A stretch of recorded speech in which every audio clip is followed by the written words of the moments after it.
Greetings. This is Father Michael with this weekend's Word of the Week.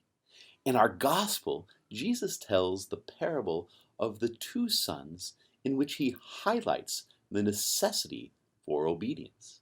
Now, Jesus' direct critique is toward the hard-hearted Jewish leaders whose behavior does not match their apparent piety. But there's a lesson for us as well. Both the context and the shape of the story reveals that the ability to change our minds, to convert our hearts, is an essential ingredient for cultivating obedience. If we want to be people who follow God's will of happiness for our lives, we must have the ability to change our minds. Now, the parable expresses three ways in which we might grow in obedience to God's will. First of all, through questions.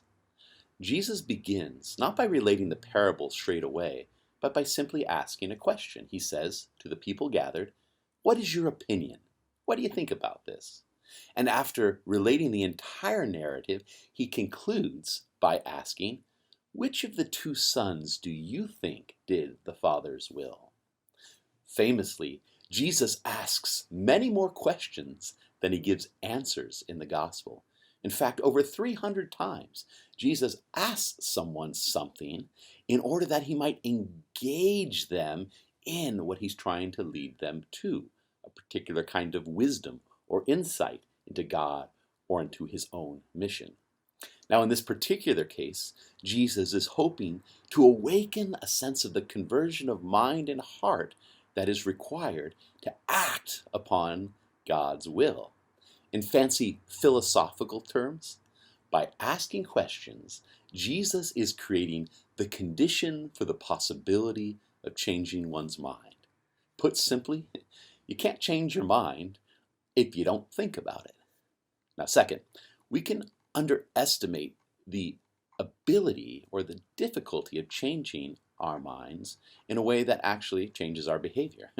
We know there's lots of examples, but particularly it seems more difficult to let go of something or some belief that we have or hold dear than it is to receive something new.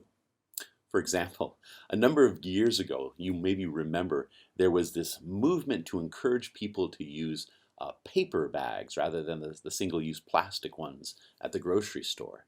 Now, at first, grocers tried to incentivize people by giving them a 5-cent credit whenever they chose paper over plastic.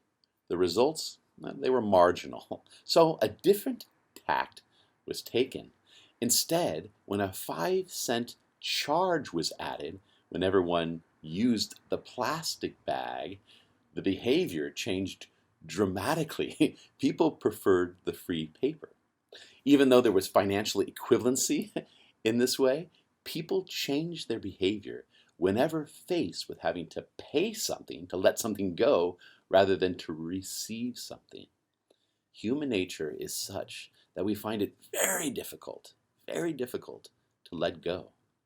At the end of the day, that first son who says yes to his father's invitation to work in the vineyard is not able to let go of his own will. In order for obedience to grow, of our own will, we need to let go. This is why every time we pray the Lord's Prayer, we say, "Thy kingdom come, thy will be done." Not my will, that's what we mean sometimes, but thy will be done. We need to let go of our will in order that we can take on board the Lord's will. Third, it's not simply enough to be aware that our thinking isn't always state of the art. We have to really know how is it that we can move from changing our minds to really changing our behavior. How has our behavior really changed?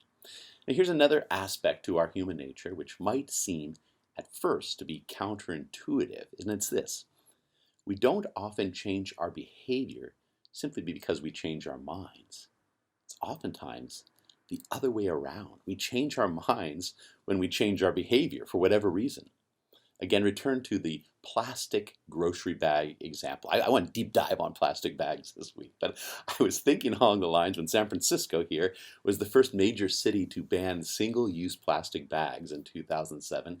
There was a poll that was done before the law took effect, which revealed that 2/3 of San Francisco and the wider Bay Area was against the ban. People did not like it. They were not going to stand for it.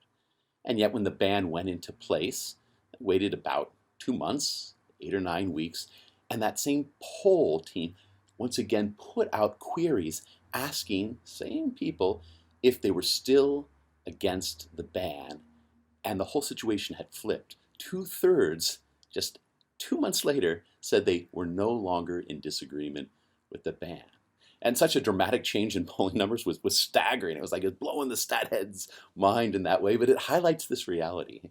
When we invest in changing what we do, whether that's put upon us extrinsically or even from internal motivation, when we're invested in that, guess what follows? The way we think about it, the way we understand it, the way that we integrate it into our lives. The son who says no to his father to work in the vineyard in the parable didn't need to change his mind. He simply had to get to work, no matter how he thought or felt. As the old shoe slogan goes, just do it. In our own spiritual lives, we can get stuck in that phase of having to discern or have total clarity of God's will in every way. And it's good to do this, but we can get stuck there just going over and over and over again. That second son reminds us that belief follows behavior. You want to grow in faith and obedience and trust of God? We have to daily have concrete spiritual practices as part of our daily, everyday routine in order that that sense of our mind and our heart might be shaped by those practices. In our gospel, Jesus is inviting you to obedience. He wants you to choose his will and discover his way of happiness through your action. Now let's face it, I'm not perfect, you're not perfect, no one's perfect. This requires a change of mind and conversion of heart. Just as Jesus engages his followers with questions, you might ask yourself 2 questions this week in light of this parable.